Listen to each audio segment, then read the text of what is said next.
Good evening, everybody. This is your redneck from Texas, Nate. We've got the esteemed SK on tonight, all the way over from the great underland of Australia. So thank you, S, for coming on. Definitely appreciate Oh, you. thanks for having me. I'm from the future as well, so just in case anybody wants to know, the world hasn't ended yet.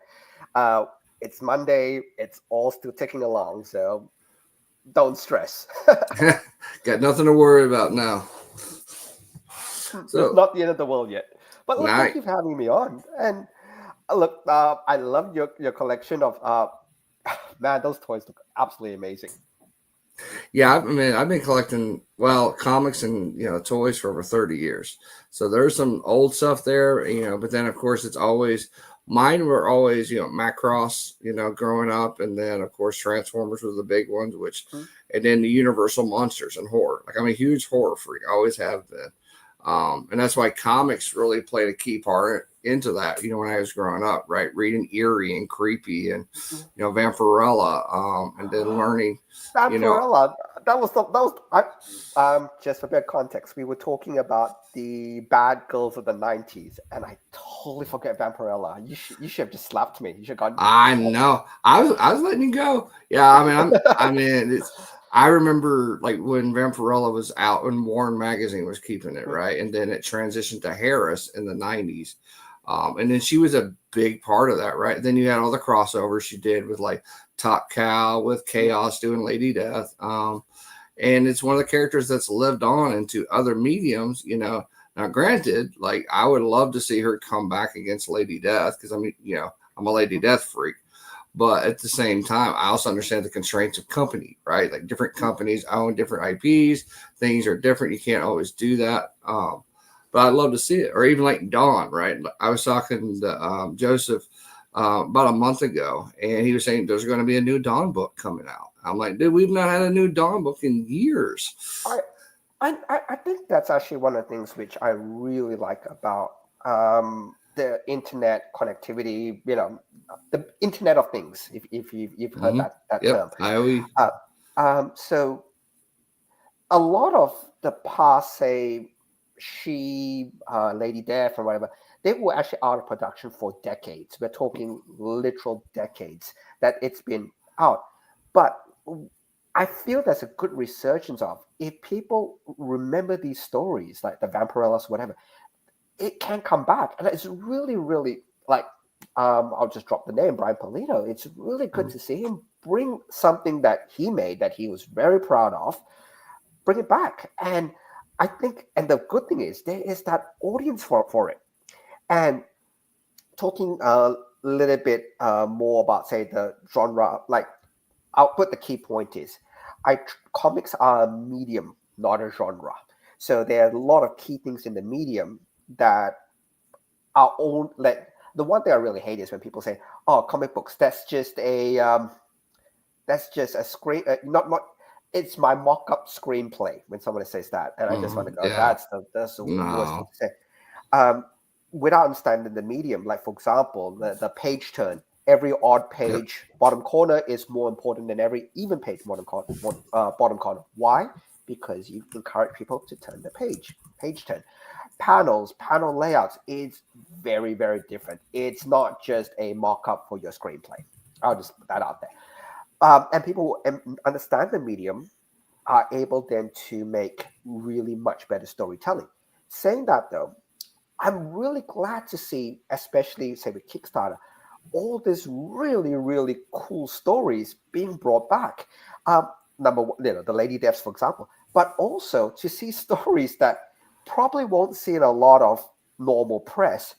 You can make stories, and when I have talked to the Kickstarter outreach person, her name was Oriana Lecard. This was a couple of earlier this year, and one of the key things she's always said is tell your damn story, because God, if you can find the support for it, which most people can, you can tell whatever story you like. And I think that's a little bit of a miss in terms of a lot of if you go into, say, and I'll drop the name, if you go to the big two, which is very much Yeah. superhero focused. So with the superhero genre, you have a certain trope. the guy, there's an origin story. He goes through, the hero's journey, beats the bad guy at the end of it. Um, I love those stories, and I think like you, we all grew up on that story, those type of stories. But would it be nice to get a different genre? Like, the one thing I've seen a lot on Kickstarter is a lot of really good Western stories, and I was going, and those are not traditional superheroes. Those are usually very tragic. Most cowboy stories usually end up with the guy getting killed, Yep. At the usually in end. defense, and it's a different story. Like you don't most. Have you read? There's one really good Superman story, which was an Elseworlds one, which was very different to all the other Superman stories. It's All Star Superman. Yep. I'm assuming you've read it. Yep. It's very, very different to all the other Superman stories because in issue one, and I'm going to spoil it a bit, it's been out for ages. Please buy it because it's the most amazing stuff. In issue one, basically, he's saying, I'm dying, and by issue 12, I'm going to be dead. How amazing is that from a storyteller perspective? Issue one tells you, you know what? I'm not going to make it to the 12. Issue 12, I'm gone. I'm, and so the entire All-Star Superman was basically the story of what he does in his final days. And we need more of those type of stories, which break the mold, which doesn't go, not the Luke Skywalker story, he's a farm boy, learns how to fight, and in the end, he becomes the super Jedi who beats Darth Vader. That's the traditional stories. But I really like that, say, with Kickstarter, all these other type of stories are coming out. Like, I would really wish, like, All-Star Superman to be the standard, like, put all these different story tropes in. But what I see a lot happen is because you're stuck in that genre, superhero genre, you don't see all these amazing stories come out. And that's where I think, like, Kickstarter is amazing. And I'll drop Dustin's name as well from Ethereal Comics. I'm Dustin's letterer, if you guys don't know. Yep. I get to read all these stories, and man, they are not superhero tropes at all. It's when you read it, it's like, oh my god, you have I think Kill Cam is a Western in space. Yeah, it's a Western in space with bounty hunters. Yep, exactly. And you've got what you might call it, Babes Going Dinosaur. It's part detective, part Sin City, part noir, with dinosaurs. With dinosaurs. How amazing is that? Like, I want to see more of those types of stories. I really do. Like, they need more of those type of genre-breaking stories, which I think a lot of the traditional, like, audiences like me, we're dying for. We're absolutely dying for. And it's so much easier to go, well, what's this? Oh, it's crime horror with dinosaurs. I mean, as a pitch. How amazing is that? And that's what kind of got me, right? When I first met Dustin, right? BGD was, I think, on issue 3, and Greed was already out. And so I got jumped into that part with If It Hops. If It Hops 1 came out, right? And I was reading through, I'm like, you know what?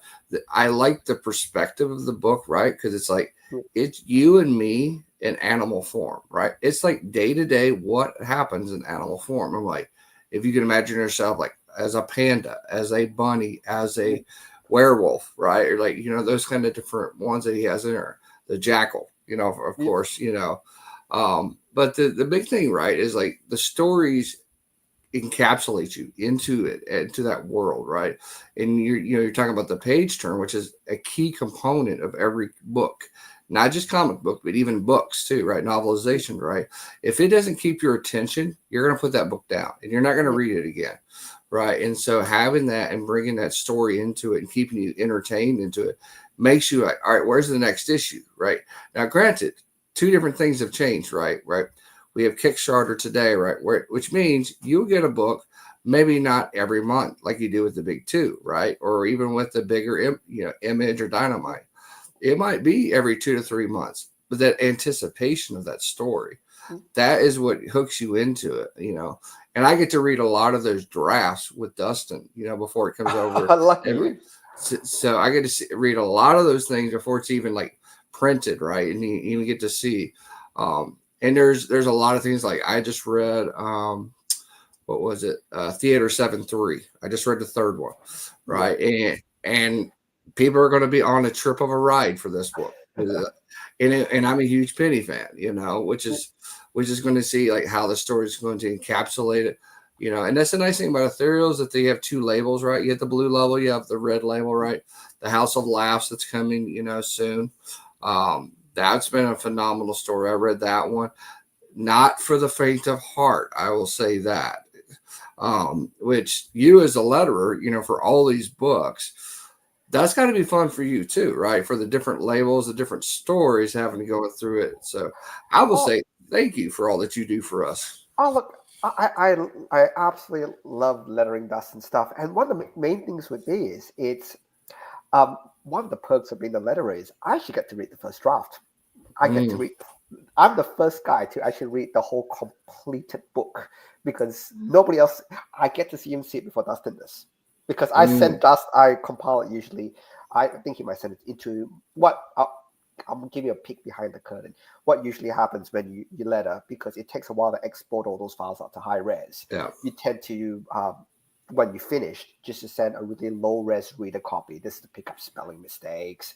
Uh, oh, damn it, the name's wrong, or I want a bigger mm, size. The usual stuff. yeah. And so you send that copy out first. So I get to read that copy before anybody else gets to see it.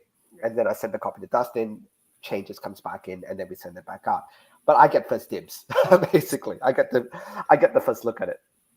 And that's awesome because like when I get the scripts, right, I get the little 6-page script, Mm. and so it's all imagination, no artwork, right? And there's a lot of times like you're trying to think like how is the story going to turn, right? Like how is this going to end, or like what's the hook at the end of it?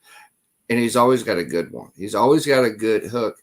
And that last page, like a shock factor, right? Like which is what you have to really have in a book, a shock factor. But that hook will grab you and say, "Okay, are you ready for the next portion of the story?" Or like, well, how does this end, right? And you're looking for things. But I tell you the difference that I've learned as I've read between the scripts and the comics, right, is that there's always going to be revisions and changes. That's because of the way it is, right? Like Yep. it might not look exactly the way you're trying to write it out. So some things get edited, which is why you have an editor, right, to edit what it goes through. But then when you see the words into like say animal form or into the actual visualization piece, it's a big help. It really is a big help because I've always said if you've got a comic book, right, you should be able to read the story, but then you should also be able to visualize the story as well, right, and Yep. be able to see exactly how does it match up. And if you can visualize the story without any words, right, like like the old days where there was no words, no nothing, right, it was just the visualization thing, and it can still tell the story. Then you've got something there, and I've seen that with Ethereal. Oh, definitely. Good sequential. Oh, by the way, good sequential storytelling. I've shared a page up. If you can share that Yeah, up, since we're talking about lettering, which is my app, man, you've got me for 2 hours. So this is, and the thing, this is all public. So this is stuff that yeah. I my usual stuff is I always ask for permission to share. I never share anything, but it's usual stuff. So everything here has permission to be shared. So that's nothing. Look, there's a lot of little tricks with lettering, and I'll Mm, point a couple out to you so that when you start reading in the future, you go, "Oh my god!" So, in terms of a page, this one is what they call a very deep page. If you just consider the artwork, because mhm, it's got a firm foreground, you can see the black crosses in the front, a firm midground, and essentially two levels of midground. You've got the guys with the coffin, you've mhm, got the guys, and you've got a firm background as well. So it's in terms of the story, a huge depth. Um, just a little bit back onto um, original Disney. I don't know if you know how Disney used to achieve depth. They used mhm. to have different panes of artwork, and what they do is they move those panes like literally, like background is here, foreground is here, and they actually have a separate what they call cells, and Yeah. they have a camera that actually takes it across all those cells, which actually gives it that depth. That's why a lot of the older Disney movies, there's actually a lot of depth. It's actually really, really, it's amazing the stuff they did to do. But you can kind of see here. So this picture has a lot of depth. So what we can kind of do is, I don't know if you can see it. When you're lettering, you want to emphasize the depth. So very small tricks. You have this bubble in front of the other bubble. And the other thing would be, if you can see up the top here where the tree is, Mm-hmm. you see I've hidden part of the bubble behind the tree. So it looks like the talking is behind this oak tree here. So Mm-hmm. in your head, you're psychologically going, okay, it's dialogue is behind. It gives that other layer of depth, which most people won't even pick up. They'll know it's off if something is wrong, Yeah. but when it's done right, nobody notices, which I love. It's the lettering is very visible in that respect. So you can kind of see here.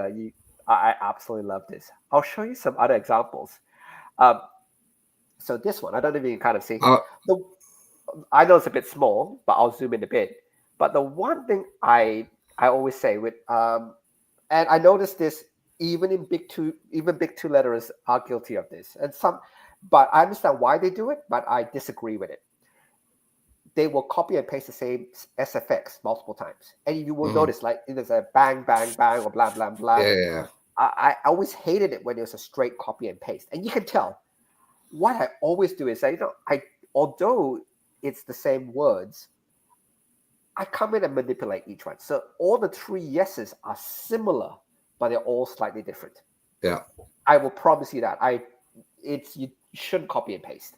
So good letter will always do that for you as well. Um, Other stuff which I'm really proud of is stuff like subtle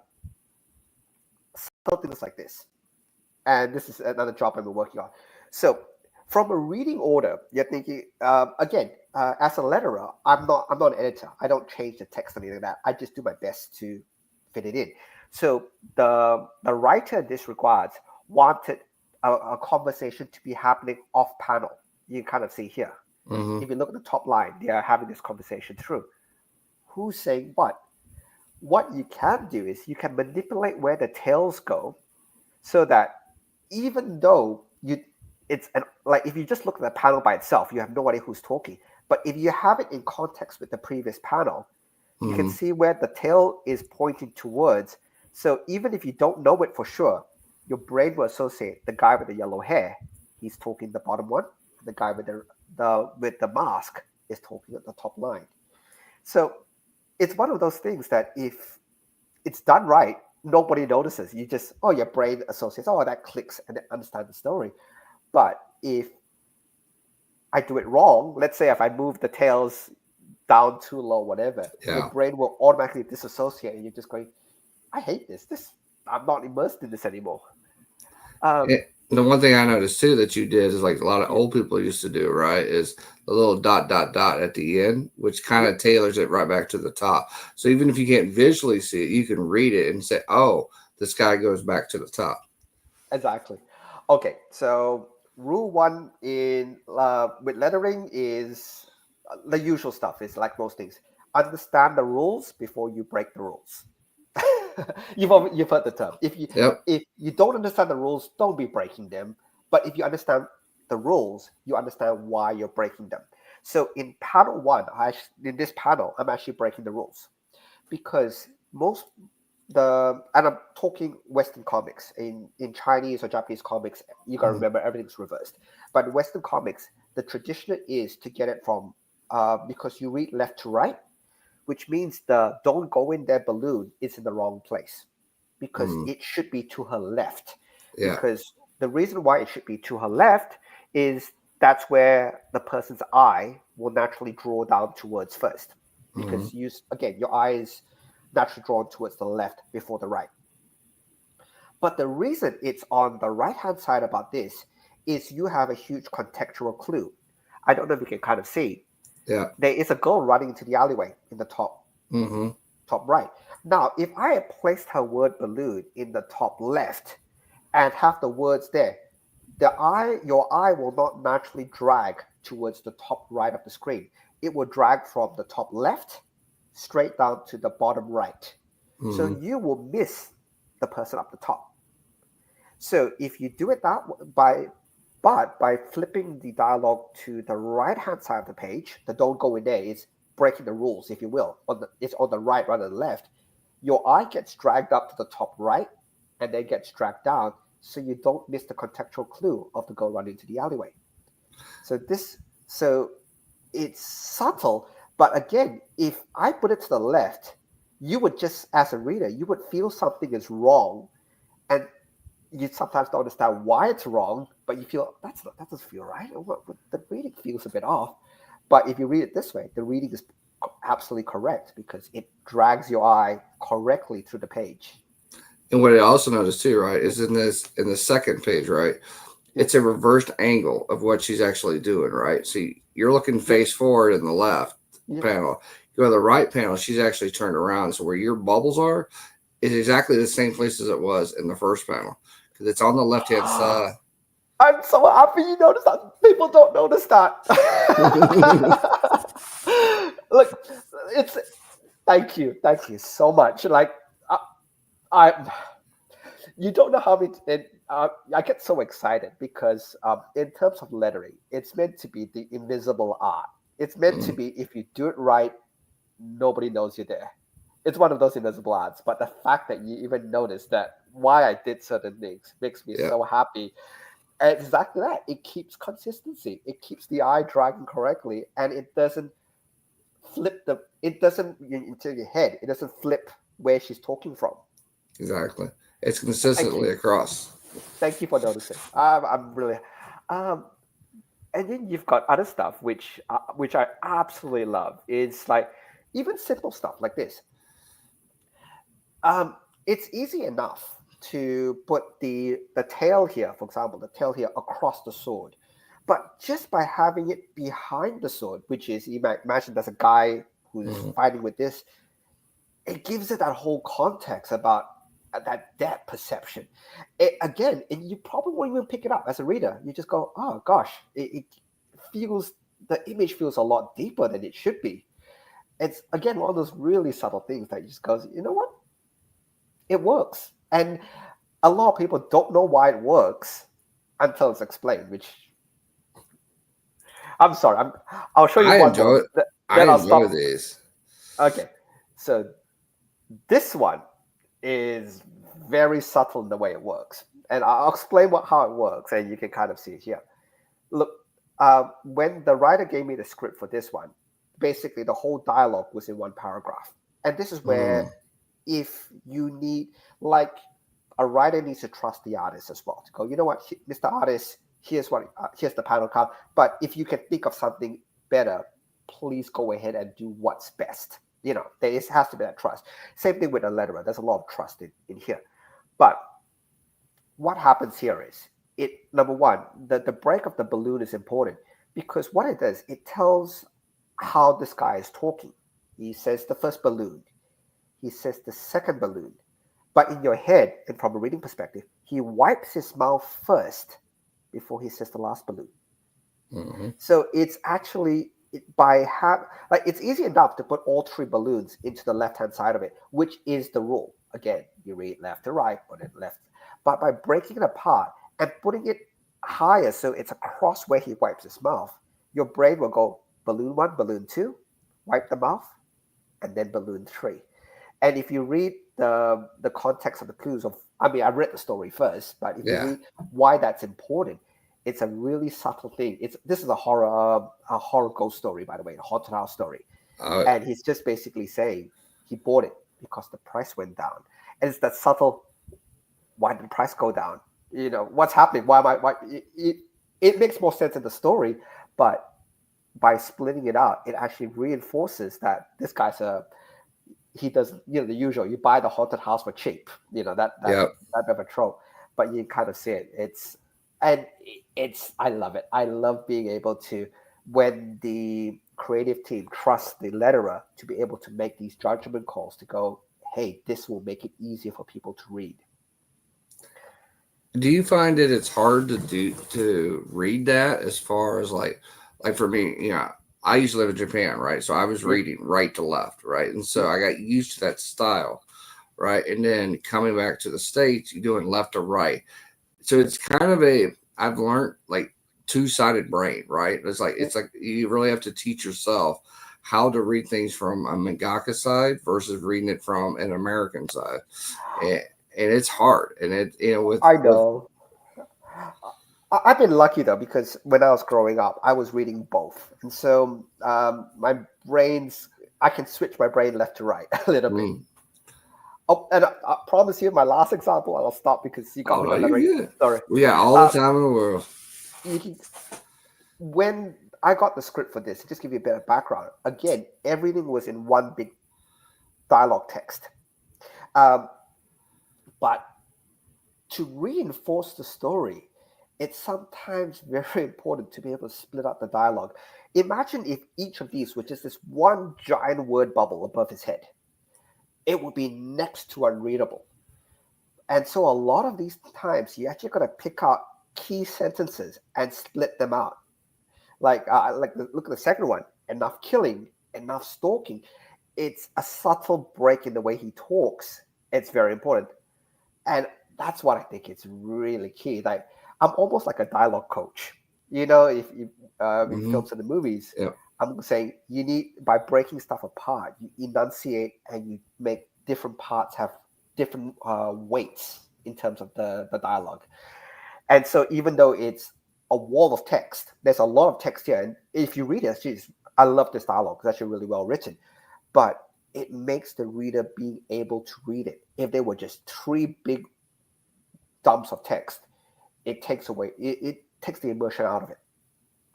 And then one thing I noticed here too, this is looking at like the natural pauses, right? As you would normally, right? Speak, right? It's not like no, you talk normally. About a year ago, I've had enough killing, enough stalking, right? And Exactly. just it's the natural pause, and when you put the bubble around the natural pause of it, it actually makes sense as you're reading it. Exactly. And the other trick, I don't know if you notice, is like when you're reading, you go left to right, left to right, left to right as you go down the page. It's all set up that way. Left to right, left to right, left to right, left to right. I mean, of course, there's sometimes where it doesn't quite fit, and so it's a bit. Yeah, But on the whole, it keeps that same flow, left to right, left to right. It's so your eye is dragged down correctly. I still do actually. I letter a couple of manga as well, and again, for me, it's because I grew up on both of them. It was actually easy and way to flip. But it's your brain switches, if you will. It's actually a total brain switch when you flip. and that's what Oh, used to happen to me when I read manga, right? Because like reading it, and I was reading Japanese manga, so no English, no, I was learning Japanese and how to read it, yeah, in the different styles that up to down, left, right to left, and it's like trying to figure out where does this go, and over time you just kind of get used to that yeah, style, and then it makes sense, right? Like the natural order of the way they're doing it makes sense. And you come to an American, you're going back to it, you're like, this doesn't make sense. It's like after because of the way the style of the story is. Um, and it's funny because I always ask the question, it's like, why is it right to left versus left to right in Japan? And they're like, that's just how it's always been.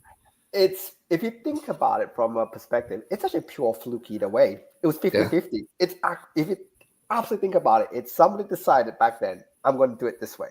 And then Yeah. it's just done that way. This is my thank tip your letter a page, because you can kind of see here. Um, in terms of writing, it's getting the right reading order, the right person to say the right, like it has to stack correctly. This is your Mm. tip your letter a page, because um, other, if you know what I mean, if you didn't know what you're doing, it would have been an absolute mess of page. This is, I'm going to sing my own praises, but this is super neat, and this is how it's meant to be. And you can see no faces get covered, no, the bodies are all prevalent.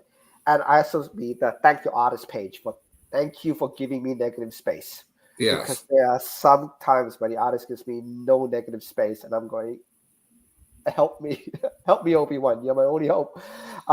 It's really really good to have um, the artist also understand. Again, it's one of those subtleties with the comics and medium. You have to give negative space, because otherwise, if that artist didn't give me negative space and drew these people nice and big, I can't fit all the dialogue in. Yeah. I mean, I've seen that happen 100 times too, right? Like, like especially the before and after image of the art piece, right? It's like Yeah. you see it before before the lettering, and then you see it's all cut off, the heads are cut off, and you're I like, know, it's and it's like, horrible. I stopped reading half the time for that point. It's like, why? I mean, it's like, was it what? And then you got to look at, is the dialogue really that important, right? To cut off the person. Oh, the in usual case with the letterer, because we're not the editor. If you think about it, we're not the Yeah, editor. I can't make a judgment call of now I'm going to remove that dialogue. It's not as as part of the production line. It's not my decision whether I can remove the dialogue or not. I have to do my best to fit it in. Now, if I'm covering someone's face, I sometimes do write back and say, hey, look, dude, you do need to trim the dialogue here. Look how much space I have. Literally, I cannot fit what you want in there. And they'll sometimes come back with a dialogue revision. But if they're firm and they say it all needs to be in there, it's you can't have it anyway. It's sure yeah, sir, two bags full sir. I'll do my best. Um, that's how come when I'm usually not critical about. I mean, there are. I look even Image Marvel DC. When you look through, there's actually a lot of technical errors with some of their lettering yeah. even in the big ones. But in some cases, I would have to say is you don't know how much is the letterer's fault or how much the editor just said do it. And that's where you're always like there's some lettering which I did for a project where I absolutely disagree with the artistic direction. I but my stance usually is I will state it once. I'll state, hey, I think you should do it this way. Here's my reasoning why, dot, dot, dot. But it's your project. I will do it whichever way you want. And he came back with, I want to do it my way, which I think is technically incorrect. But you know what? It's in the end, it's your book. I will make it as pretty as I can. I'll do my absolute best for you. But they are. I'm always a bit cautious because sometimes as part of the creative team, you just get told what to do, if you know what I mean, Mhm. even if you Yeah. disagree with it. So, but it's all part of parcel of fun. Like, if you're a mechanic and somebody says, "Look, I've got a really tiny small car. I'll put my monster truck wheels on it," and you're going, Yeah. "Dude, you shouldn't do Ain't that. gonna work. You're not gonna do that. I'm gonna pay you to do it." No, no, please, God. It's a tiny Master Minato or whatever MS. You don't need to put monster truck wheels on it. No, I want it. You're the boss. And that's how I sometimes feel. Like, you know what? But if I'm gonna put the monster trucks on, it's gotta be the best monster truck wheels I'm gonna put on it, and if it's gonna look good. That's the way I look at it. And it's hard because like I remember reading in the '90s when Richard Starkings was doing all the lettering, for Marvel back then, and you could see like the boxes, like he'd have the context text, right? Like what's Yeah. happening in the scene, then he'd have the bubbles and going through it, and it's like having to go through that amount of books between like Avengers, X-Men, Fantastic Four, and then it's like you feel for the letters. That's why I do feel for you guys because you don't have them. It's hard unless you get right in with the artist right when they're drawing to say, "Hey, I need space here." Most really good artists will give you space. Mm, I would say absolutely, but they are, and this is something which it's actually moved away from this, which I really think is really good. It's the move away from narration, and yeah, I like I always like. There's a lot of people who do approach me. I want to create my own comic, whatever, and I said the first thing to do is write an entire comic, 8 pages or whatever you feel comfortable with. Have zero dialogue. That yeah, should be my first task ever. Write something with zero dialogue. Oh, but what about no? If you can't tell a story as a writer with zero dialogue, something's wrong. You need yeah. to be able to. And so then the next step after that first writing task is tell something with no narration, no inner monologue. Pretend it's a TV show where the guy isn't talking to you. Because as soon as you have to explain what's in the image, it takes you out of the immersion. And that's where a lot of I would say, I'll be positive, so I'm not going to name names, but there's a lot of writers uh, in the 90s who were artist writers, if you will. Oh yes, yes, I remember And those. the amount of explanation was like, dude, I don't care. Just hit the guy with the sword. Why do I need to know the sword is it's an ancient katana? And you see it. You know. Yeah. Again, Yeah. I've probably given away what issue, what comic this is, but there was one I remember where he was fighting with this guy, and he spends the whole dialogue page talking about the sword, and it's actually really badly done because it's so expositional. Now, if the sword is a key component of the, and the worst thing was the sword wasn't even a key component of the story. It was totally forgotten ever. I've never seen it referenced again. But the whole point would be is if the story is a key component of the story and you want to sell the sword, um, have a flashback sequence about how the sword came from, or have it being really subtle, like if the sword steals souls. Don't say the sword steals souls. Have it stab a guy and have the soul go to the sword. Yeah. You know what I mean? Stuff like that. Now, if you, look, I'm going to say, it wasn't Suicide Squad. Yeah, exactly. I know where you're going. where Katana Yeah. she was walking today. This is Katana. Her sword steals souls. It's like, oh my god! Like, have it actually do the thing it says. And Rick Flag was basically explaining everything. And this is this person, and he does this. And this is this person, and he does this. It's like that's where I think storytelling it's much better in terms of that show, not the tell medium. And Mhm. by the way, I love the other Suicide Squad, the Suicide Squad, James Gunn one. I Yeah. thought that was fantastic. But the first Suicide Squad, I would say, look, the story wasn't, the overall story wasn't too bad. Yeah. It was just all the little technical bits that you just scream in your head, don't do that. And that's what they do. Don't do that. That's what they do. Yep. But if you don't, and that's where I think the over explanation of things, that's where I think it's a letter of being invisible. It actually helps my storytelling a lot because my work's going to be invisible. Now I've got to make it good because I want it to stay invisible. Now, if Yep. I explain it, then you know what? I've done it. If you think something is off with how the reading flow goes, I've stuffed up. 100% I've stuffed up. And have I made mistakes? Yeah, I look at my early stuff and I cringe. I just look at it like, oh my god, how did I let that one slide? And I can't. I'm like most people. I can't read my own work. I cry. It's like I can't believe I did that. Yeah, that's the thing is right. It's artists, it's writers, it's letterers, it's editors, right?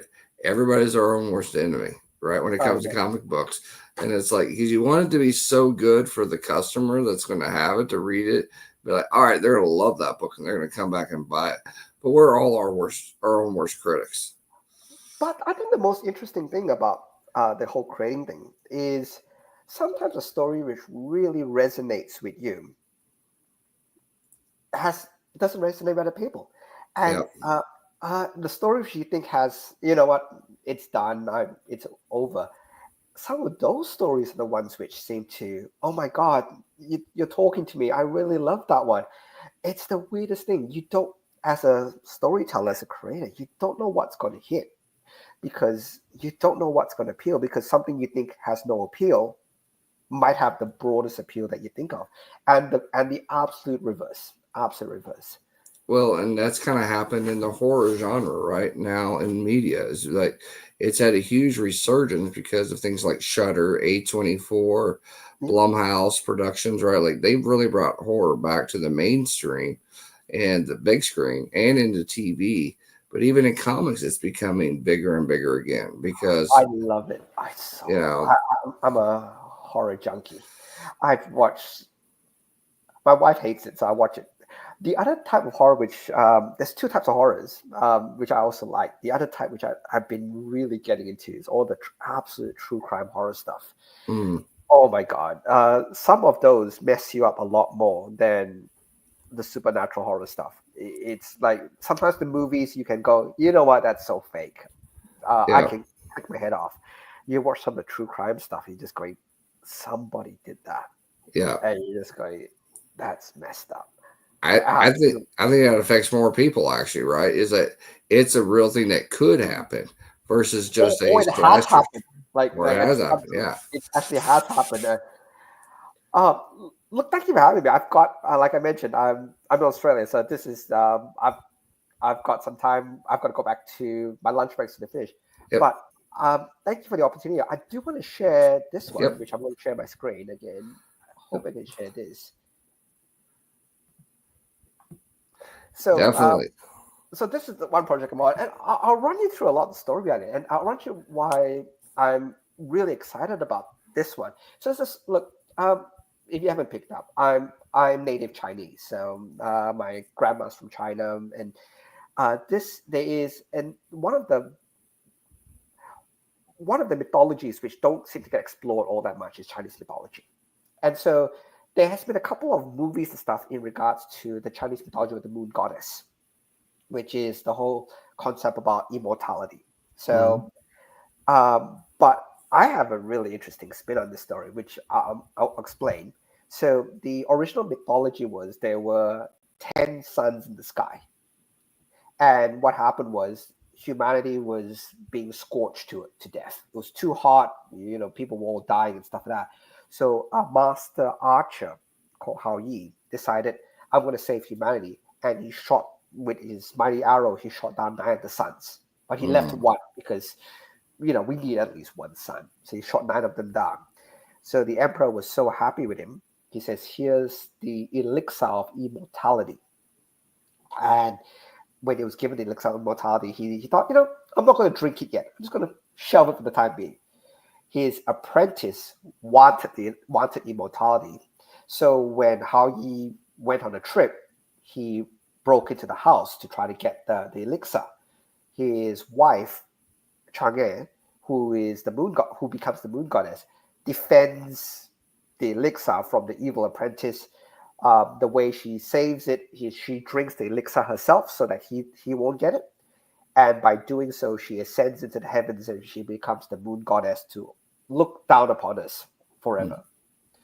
So the spin I have on this, that's the ancient legend and the crux. But the spin I have on it is, what if it wasn't suns? What if it was demons? And so Mm. it introduced the whole demon mythology.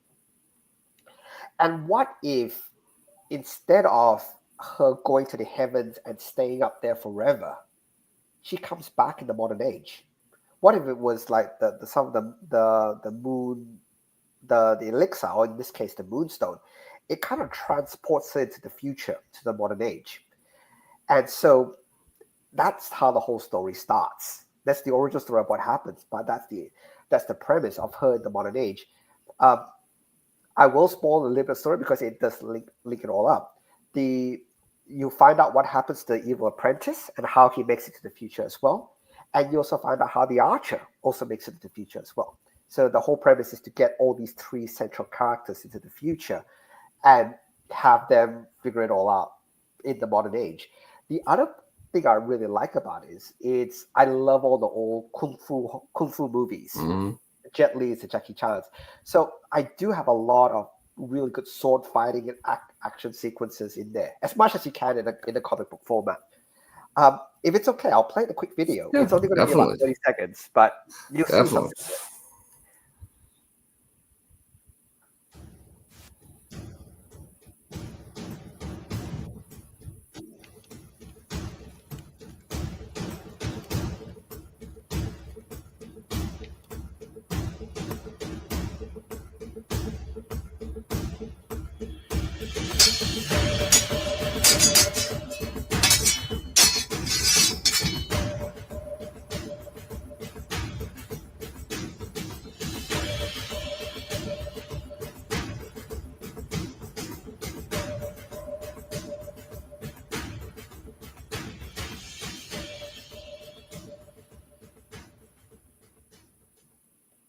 Nice. So I'm not caveat. I'm not a movie maker, so please don't be too harsh on my my editing skills. You good. I liked it. So again, it's Moon Goddess. I'll give the technical specs out. It's about 44 pages of artwork. It'll be coming in as a trade. I think all up we about 50 pages. All up it'll be.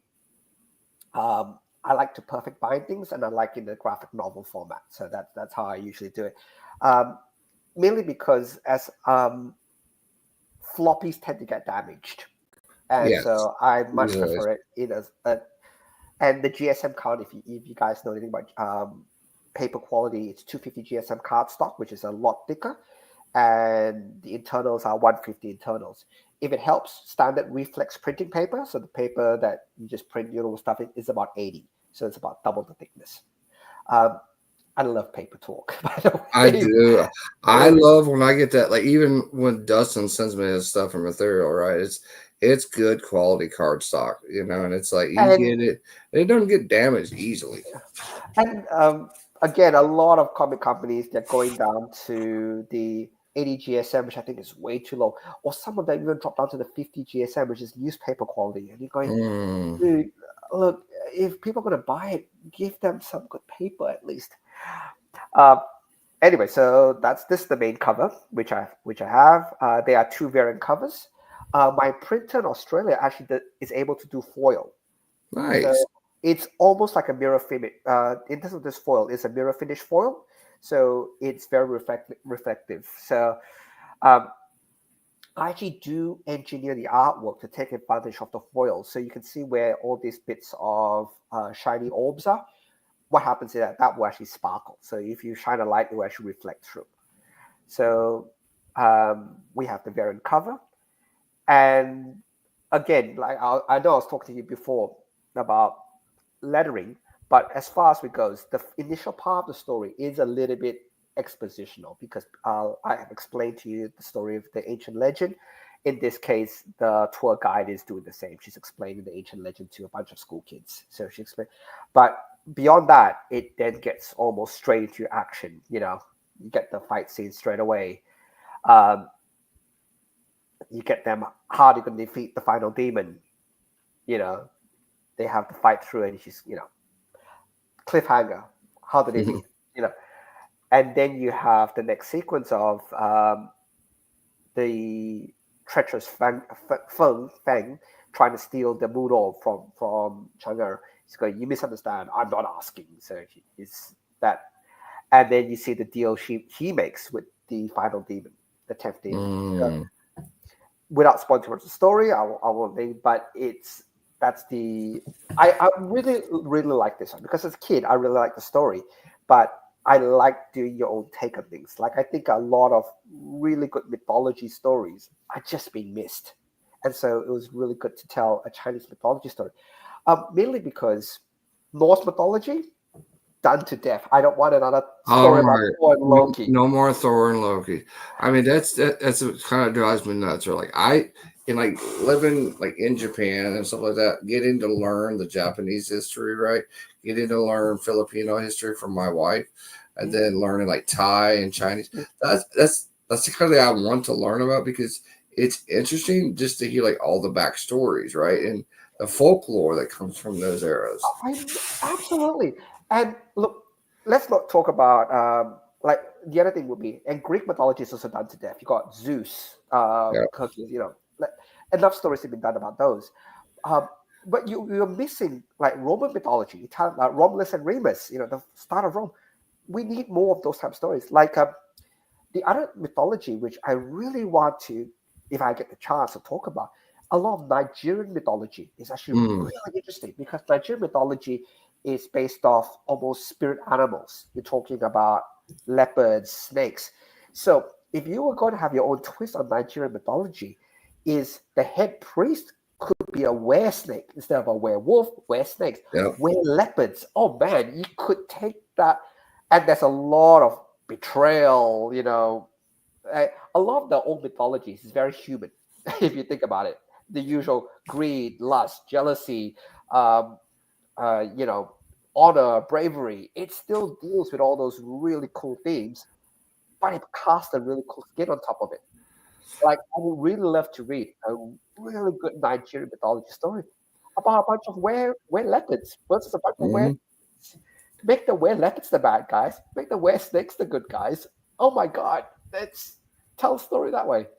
I tell you, Stranger Comics, if you've never read them, they write a phenomenal story called Niobe.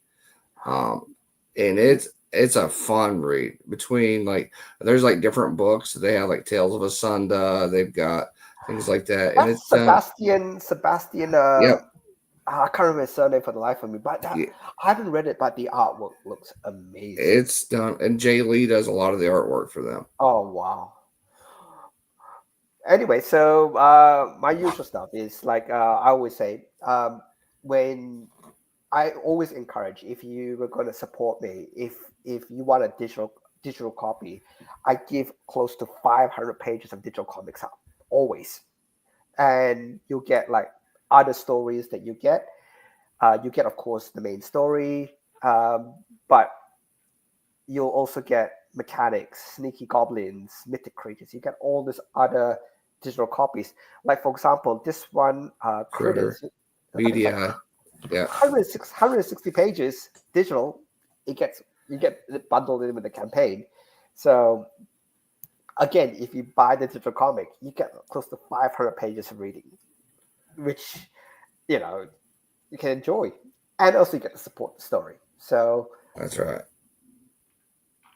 but like I said, this is a story which I'm very proud of, and I really hope that if you're watching this or listening to this, please do check it out. Um, it's been a lot of fun for me to do. So, And I'd say and I backed it earlier, and I'm excited to read it because I love anthology stories like this and like folklore. I'm all over it because it's something different too, right? Like I'm not a superhero guy, so I'm yeah, looking for something else other than that. Like when Dustin did Where There Be Shadows, right, and yeah, things like that. Like I'm all over that. I mean, Exorcist is one of my favorite movies, yeah. right? And Where They Dwell, and like and so mythology, folklore, yeah, sign me up. I'm all over it. Fantastic. Look, I do have to run, but look, Yep. thank you so much for your time. I really, really appreciate it. Thank you for having me on. Thank you. Thank you for your support as well. And I can't wait to get this out to you. Definitely, I appreciate it. Thank you, yes, everybody. Down in the description below in YouTube land, there's the link to the Kickstarter. So go join it. Yeah, he's only got a couple, not long. I think tomorrow it ends, right? I think in 9 hours. So 9 hours, yeah, yeah. So definitely jump in if you haven't yet and get in on this one. It's gonna be a good one. look, All right, folks. thank you Thank so much. you, And thank you, appreciate yes. your time. I appreciate it. Thank you, guys. Okay, bye. Bye.